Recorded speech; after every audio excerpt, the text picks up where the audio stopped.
Have you ever scrolled through social media, seen those pictures of luxury cars and exotic vacations, and thought, how do they do it? Is there some secret club I'm not a part of? Well, I'm here to tell you there's no secret handshake, but there is a blueprint. And today, I'm going to share that blueprint with you. It's not about winning the lottery or some get-rich-quick scheme. It's about a fundamental shift in how you think, act, and plan your life. Stick with me, because by the end of this video, you'll have a clear, actionable path to building serious wealth. First things first, let's talk about the foundation of everything, your habits. You can have the best strategy in the world, but if your daily habits are working against you, you're just spinning your wheels. Think about it. Wealth isn't an event, it's a process. And that process is built brick by brick, day by day, with your habits. So, where do we start? Let's begin with your mornings. Instead of hitting snooze and then immediately grabbing your phone to scroll through a feed of what everyone else is doing, what if you took that first hour for yourself? This could be 30 minutes of reading a book on finance or business, 20 minutes of planning your top 3 most important tasks for the day, and 10 minutes of quiet reflection or meditation. It sounds simple, but this one change sets a productive, intentional tone for the rest of your day.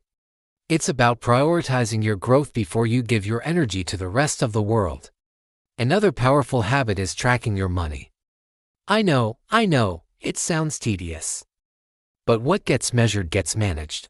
You wouldn't try to drive across the country without a map or GPS, so why navigate your financial life without one? Use a simple app or a spreadsheet. Just see where your money is going. You'll be shocked.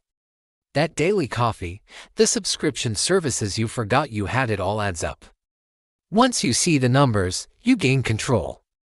You can then create a budget that isn't about restriction, but about intention. It's about telling your money where to go, instead of wondering where it went. This single habit is the difference between being financially reactive and financially proactive. And perhaps the most important habit of all is continuous learning. The world is changing at an incredible pace. The skills that were valuable 5 years ago might be obsolete in the next 5. Wealthy people understand this. They are lifelong learners. They read books, they take courses, they listen to podcasts, they attend seminars. They invest in their greatest asset, their mind. Make it a habit to learn something new every single day. Dedicate at least 30 minutes to an hour to acquiring new knowledge, especially in areas related to your finances, your career, and your personal development. Your income can only grow to the extent that you do. Okay, so we've got our success habits in place. Now, let's build on that foundation with high-income skills. What is a high-income skill?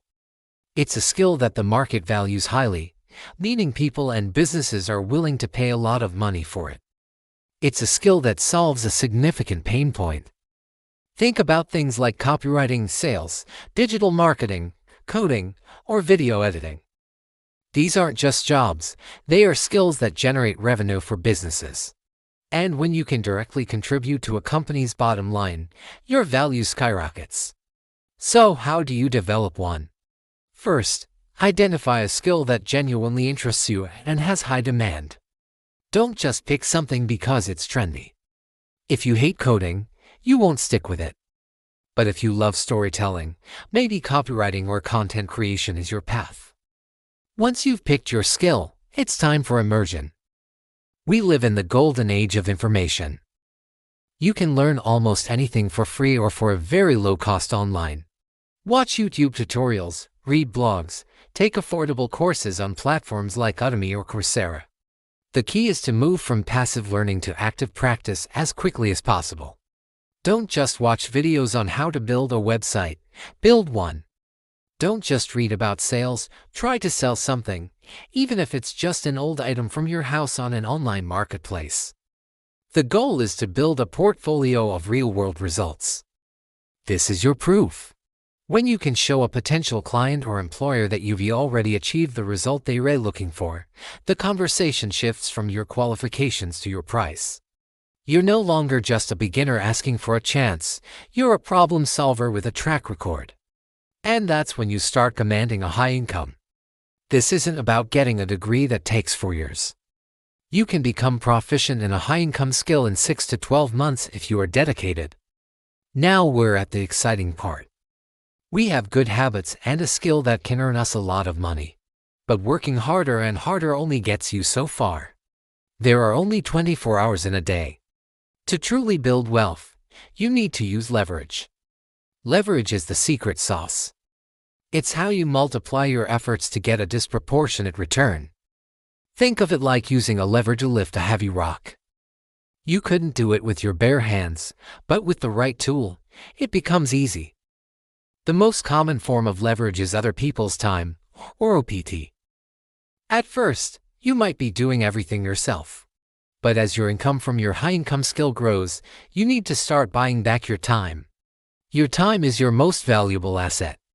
If you can earn $100 an hour using your skill, does it make sense for you to spend 3 hours cleaning your house or doing data entry that you could pay someone $20 an hour to do? Absolutely not. By delegating lower-value tasks, you free up your time to focus on high-value, income-generating activities. You start by hiring a virtual assistant, then maybe a specialist to handle a part of your work you don't enjoy. You build a team. This is how you scale from being a freelancer to a business owner. Another powerful form of leverage is other people's money, or OPM. This one sounds a bit scary, but it's how the rich get richer. This isn't about getting into credit card debt for a new TV. It's about using capital strategically to acquire assets. For example, when you buy a rental property, you typically use a mortgage from a bank. You might put down 20%, and the bank finances the other 80%. You're using the bank's money to control 100% valuable asset. As the property appreciates and the tenant pays down your mortgage, your wealth grows at a much faster rate than if you had to save up the full purchase price yourself. This same principle applies to business loans to expand operations or invest in new technology. The key is using debt to buy things that make you money, not things that lose value. Finally, there's the leverage of media and code. Creating a piece of content, like this YouTube video, is a form of leverage.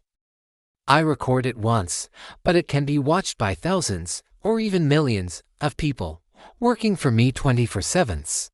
The same goes for writing a blog post, creating an online course, or building a software application.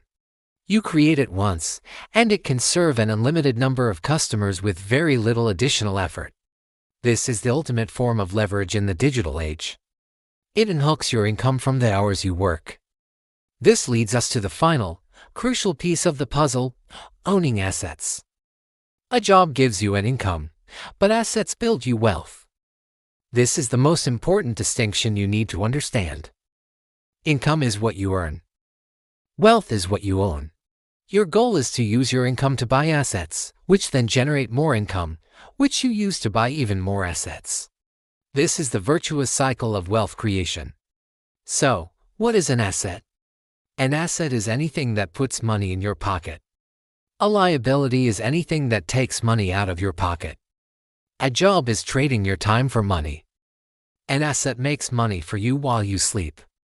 The 4 main types of assets are businesses, real estate, stocks, and intellectual property. We've already touched on this, but turning your high-income skill into a business is a primary way to build an asset. You start as a freelancer, then you use leverage to hire a team and build systems. Suddenly, you have a business that can operate and generate profit even when you're on vacation. That business is a valuable asset you can one day sell. Real estate is a classic wealth builder. Whether it's rental properties that provide monthly cash flow or commercial buildings, real estate is a tangible asset that tends to appreciate over time while providing income. Stocks are a share of ownership in a public company. By investing in a broad market index fund, for example, you are buying a small piece of hundreds of the largest companies in the world. You are becoming a part owner of the economy itself. Over the long term, this has proven to be one of the most reliable ways to build wealth. The key is consistency and a long-term mindset, not trying to time the market. And finally, intellectual property. This ties back to the leverage of media and code.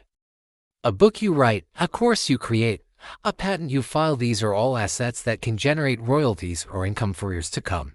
The journey to wealth is not a sprint, it's a marathon. It starts with the small, daily decisions or habits. It's fueled by developing a valuable skill that the world is willing to pay for.